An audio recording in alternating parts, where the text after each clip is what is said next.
Hey everybody, Bart the Nature Guy here. It is a beautiful fall day and I had to make a video before it got cold next week. So usually I try to make the video during the week that I teach, but because the weather was so nice, I was just like, I have to come out here and do this video today. Super happy to bring you a little information about compasses. Last week was kind of about the different kinds of maps, but we're definitely getting more navigation. So if you remember, we kind of ended on topographic maps, which are kind of the most complicated to read. I mean, there's maps like trail maps like what you see here. These can definitely be great when you show up at a spot. These are oftentimes a map like this is something that you might see on a sign when you first show up at a spot, and you can just take a picture of that with your phone. As long as you know where you are on that map, and it's okay to use the edit function on your phone and draw a little circle of where you're at just to give yourself a point of reference, and do that throughout your whole walk. Just keep re-editing your photo. And putting in little marks along the way to make sure that you know where you are and how you loop back, especially in a spot like this where there's lots of lakes. You know, you can't like cut across that very easy. So you might end up getting in more of like instead of doing like a 2-mile hike, you might get into a 5-mile hike real fast because you can't get through this section right here. So make sure you follow those maps. Have a map with you when you take off. Even though our phones are great, our phones can absolutely be an excellent resource for us. I use mine even in backcountry. I have a nice app function that allows me to GPS my location regardless of my cell phone coverage. A couple tricks with that is, I'm going to just adjust this camera so it doesn't pop out on me. Couple tricks with that is make sure you put it on airplane mode. So once you go backcountry and you have your phone, there's a lot of apps you can actually download the map into your phone. So there's no cell coverage needed, but it's still going to track your position. It's going to know right where you are. You can put little waypoints in as you go along. You can even do a full tracking system. It depends on the app. So I really encourage you to shop the app that you feel like fits your price point and what you really want to get out of it. So I like to use a pretty high level app that gives me the whole country. Some apps are just like per state. So there's just lots of them out there, and I'm not going to endorse one versus another one for y'all, but you can even do it with your kind of your standard mapping in your phone as well to kind of give yourself a location of where you're at, even if it's away from a road, even though it's generally used for a road map. Sometimes they'll pick you up in the woods as well. So you get your little blue dot, and so you can definitely orient yourself on like, how do I get out of here? But it doesn't take much to actually have this phone that I'm using to videotape. If I pulled it out and I flipped out of my hand and hit a rock, I'm done. So I need to know maps and compasses. So I talked to you a basic idea around compasses. There's a few kinds of compasses. There's kind of the main compasses that you'll see are like a base plate compass and what they call a lensatic compass. A lot more moving parts in this compass. If I were to purchase one compass, I'd really focus in on the base plate compass because it does give you the ability, as you can kind of see, it's see-through. And it allows you to work with maps a little bit easier than a lensatic compass. This is generally what you're going to see military use and train on. And there's lots of cool pieces to this that are unique for their needs. When I'm using a map, if I lay this down on the map, I can't necessarily see through it. And it doesn't have like straight edges, and so when you're making lines on trying to get from like one lake to another lake, let's say through the woods, and you're trying to take a bearing off of that using the map, these compasses have all these nice great little lines and measurements, and I like to use those when I'm creating a trail as well. So a couple different things about the parts. One, I'll go through this one. This is kind of, they're fun and interesting to look at. I really enjoy looking at a lensatic compass. It's got all sorts of parts. It kind of comes all enclosed like this. When you take it out, this is actually a thumb grip. It's like you put your thumb in it. So that's kind of interesting. And the reason is because they want you to make sure you take it straight off your chest. Some people put it up more towards their face, but I tend to, both with all compasses, put them flat out. And then you turn your body. You don't turn the compass itself. So also a couple other parts. So you have kind of a base plate, same thing as here. You have a base plate here, and you have a couple other pieces that kind of flip out. So you got a top piece here, you know, so you got your top plate is what they call that, and then also it's got, I don't know if I can put my hand behind this, you can see this, there's like an aiming thread. Can you see that? It's like a little wire that's in that kind of rectangle right there, and that just helps you take a really specific spot. Like let's say you're looking at a horizon, you're picking out a tree to walk towards, and that's really what this does. So you're going to hold it, thumb here, point it away. So we're going to see that little white sign right there. We're basically going to line that up right now, and all you're going to do is you have this other aim point. Now this has got a little magnifying glass in it, and I'm going to pull this up so you can actually see what that is for. Can you see that arrow get magnified, or maybe west right there, the W? What that allows you to do is take a bearing and then line up with a very specific number. If you can see the numbers kind of floating in there. So I think I see like 340, I think, is kind of, let's see if I can bring it closer for you guys. 340 is just a number I'm seeing through here. So this is a magnifying glass, and it allows you to kind of line this up. So you're using the aim. There's a little aiming point right here.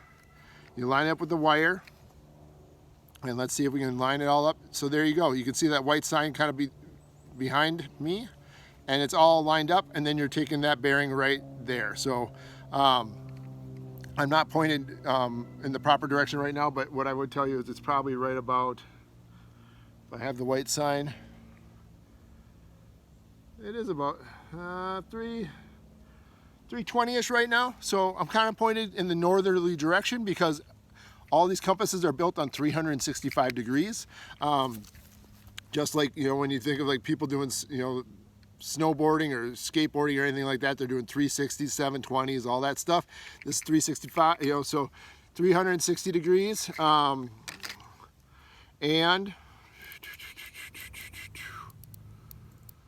there we go. Same thing here, and same thing here. So we got it. We got our north. We got 90 degrees, which is going to be to the east, 180 to the south, and 270 on the west. So that's how those are designed. Now this is called, so we have our base plate. This thing that turns is called a bezel. So it moves those degrees around and helps you move the compass to find which way you need to walk. So like I'm holding this in place now and moving this around. So you're basically gonna get a degree number between 0 and whatever, let's say 180 right now. So I'm gonna dial it into 180 at the top here. So there's a little mark at the top that you're dialing that into 180. And then you're gonna try and line up that red in the shed. See how that worked right there?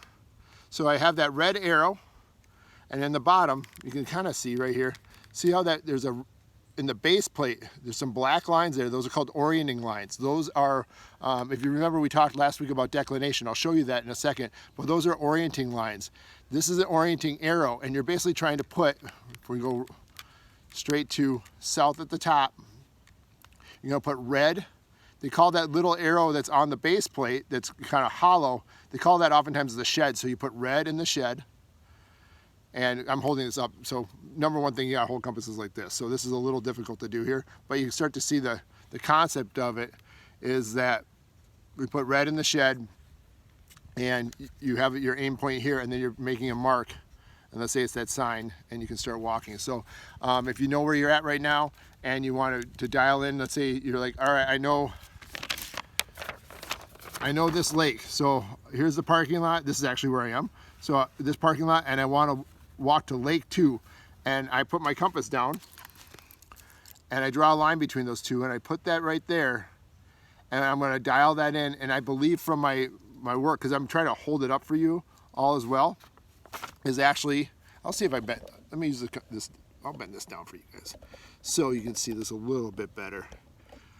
This is a hard one to teach on video, so I apologize. I'm used to doing this in person. So I'm gonna put it about 90 degrees, and so this one, instead of having the red in the shed, it's got a little secondary arrow, and I'm basically gonna line that red arrow up and just making sure that my map is north, and all that lines up, and that arrow goes to the east there. So I know that I'm walking in that direction toward that lake, and I take that bearing of 90 degrees. Now you have to make sure that this map is located with the top pointing to the north, right? Same thing with this. The map has to be pointing north when you're looking at your arrow north, and that's what those orienting lines there are, to get you started, to make sure that your map's sitting in the proper way. Then when you lay your compass down, you know it's oriented north properly when you get started. So that is an important part to remember, is to get your map set up right, because you can't just put a map down and then just use your compass, because your compass isn't going to read it right. The other thing that will play into this is that piece of declination that we talked about last week, which is this. lots of lines here, but you know, we have our longitude lines that we see on globes and on maps, and we even have them on, like, even these topographic maps have small thin lines that show the north, south, east, and west, what we call true north, south, east, and west. But our compass, as I was talking about last week, like in Minnesota right here, you know, you go straight up north, you know, our rate of what we call declination is not that great, because magnetic north, which is different than true north, is just a little bit off. And where Minnesota sits on the globe, it's actually not too much. It's between 3 and 8 degrees, maybe 10 tops. But if you go out to a spot like, let's say, well, let's go Arizona down here, right? So Arizona up to magnetic north, well, that, you can see that arch right there, that is actually getting bigger. And if you go, even if you're on the same longitude line, so right above, way above Arizona, kind of as the Rockies kind of go up into Canada, there's a spot that's kind of similar to like the U.S. version of Yellowstone, which is like Banff and Jasper area, you know. And so you're up in here, and you have your north longitude line. So even though it's directly above Arizona, it's going to be even greater because it's further north. That where your compass is pointed is actually quite a bit different. So that declination rate is even going to be higher. So something to recognize on each of these maps that you get. So let's say you have a map. Each map has a spot. Now sometimes it'll be in your lovely legend area, right? So every map has a legend. It has a really important information, especially like distance, and we'll talk about that in a second. But it also has that declination rate. So if you see that, now this map, you can see the star right here. That is the map true north. But if you can see how this, what kind of looks like a compass, is actually a little tilted that way. And that's actually showing you the rate of declination, which I wrote down just for the sake of the video as 10 degrees. Now this map was from 2006. Magnetic north actually will move a little bit. And so if I were to go back into this area and really go a ways, I would want to actually buy a new map, because that rate of declination can actually shift from, let's say, 10 degrees to maybe even 14 degrees. That could have a significant impact on if I get off trail or get lost and I'm trying to hike in a different way, where maybe I'm not on the trails that I expected to be on. That 4 degrees could have significant impact on my success in the backcountry. So just kind of keep in mind, rate of declination changes, and remembering that in Minnesota we don't really deal with it that much because we're so close to the magnetic north, that area, that rate of declination is low. But you get out to those western states, or if you're out north, like let's say you're out towards like Washington, like Olympia National Forest, or you're out in Maine, like same thing. So, and that's going to be different on how you adjust your compass. Now, if you see these middle black lines, those are going to make sure that when you go to true north right here, right? And all of a sudden, I'm actually pointing it down. So don't worry about this right now, because I'm holding it up for the sake of the video. But if you're at true north right now and you're at a rate of 10 degrees, well, that means that for a declination rate, that you have to make a 10-degree adjustment, because this is pointed towards magnetic north. And all of a sudden, that magnetic north isn't aligned with the north on your map. And so if it's 10 degrees, you have to adjust that 10 degrees to the left or to the right, basically 10 degrees on your compass, and make sure that these lines right here, those black lines, line up properly with the, I think you can see them, the little blue lines here. And so that allows you to keep your true north and your walking proper on your map and align it with your compass. So that's kind of merging declination with that. The other thing that's important to look at on your map is, in regards to compass work, is your scale of how much distance you're covering in a certain amount of time. So a compass like this has all these different scales, because maps are not all the same, so you can see all these different rates. So this is a map of 1 to 50. It tells me right now that this little section, you can see, is about 2 miles, and I would just simply take my compass, line that up, and figure out for this scale, it looks like it's going to be it's about 3.5 inches to 2 miles. So that's going to be a huge help as I'm looking down here into these trails. How much am I covering? And if you're wondering a way to do that, because they're all windy, you can use a string and line that up too. But again, going to the maps, if you see an area like like this right here, that's a switchbacky little area. So that might be really tricky in regards to your hiking because it seems short, but it actually could be very long versus like a long straight trail here. Might be a lot easier to cover ground.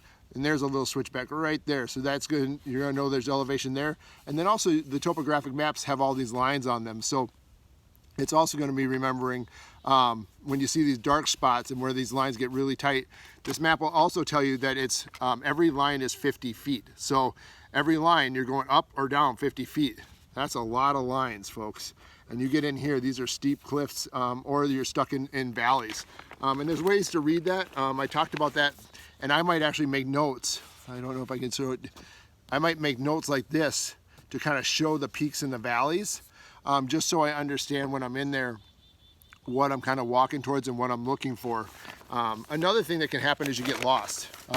You drop your phone, it breaks, you're stuck, you don't know where you are. In Minnesota, that is a tricky spot to be in because woods like this, there's not a lot of elevation. There's not a lot of ways to like get yourself up and see, let's say a stream or a lake or a mountaintop even. Like if you're stuck in those woods back there and you're buried even 300 or 400 yards, like you might not be able to see much further than what's in front of you. Where in the Western Rockies or the Appalachians on the east, like you can get up and say, okay, I'm gonna walk up this hill and then kind of see what I'm gonna see and get some perspective, and you might be able to pick out some land features that would help you orient yourself to your map that you feel pretty confident on. So one thing you can do also is triangulate your position using your compass. So, so if you were to say, I'm lost, I don't know where I am, and you're like, okay, but I can see here, this is where those three streams come together. So you're up on a peak and you're somewhere over here, which is a mountaintop, and you're like, okay, and I know that there's a ridge line right there, and there's some topography change right there in regards to like from swamp to rocks or whatever. And over here is a little, way out here is a little lake. Well, what you can do with your compass, using those straight lines, is pick out that spot and line that up, and using those dials, create basically a triangulation of your location, so you can then kind of give yourself a kind of a pinpoint of where you're at. I mean, it's not going to be perfect, but it's going to give you an idea of you're not over here and you're not over here. You can say, all right, there's this little set of lakes right there. This is where those three streams come together, and then you can kind of, using your compass, draw those straight lines off those visual features and be able to turn that dial and then lay that on your map and draw that line that I did here, and then say, okay, I'm on this mountain peak. This is the mountain peak I'm on. I didn't know if I was on this mountain peak or this one. I know now that I'm on this peak, using the compass and the degrees, and then triangulating your position. So that's a great way if you do feel lost. I hope I get to practice it with you as we go into the school year. Maybe COVID lightens up here in the springtime. And I can get one of these in your hand so you can actually practice what that is and doing some orienteering. And orienteering is a whole different ball game. So orienteering is more finding locations in the woods using a certain number of paces. And so one thing to check when you're ever doing orienteering is a pace always on the right foot, or is it right and left? I tend to find when I do the orienteering course, I tend to do right and left. So as you do, like every pace is one step. So it's 1, 2, 3, 4. Now, not everybody does it that way. I do it because I've watched students too many times. If you say the pace is always on the right foot, so it's more like left, count 1 pace, 2 pace, 3 pace, 4 pace, 5 pace. So you're kind of only counting your right foot or your left foot. People tend to emphasize that foot and then start to veer into a circle. So I found it easier if I just have people go left and right. So 1, 2, 3, 4, 5, 6 as they're walking to a location.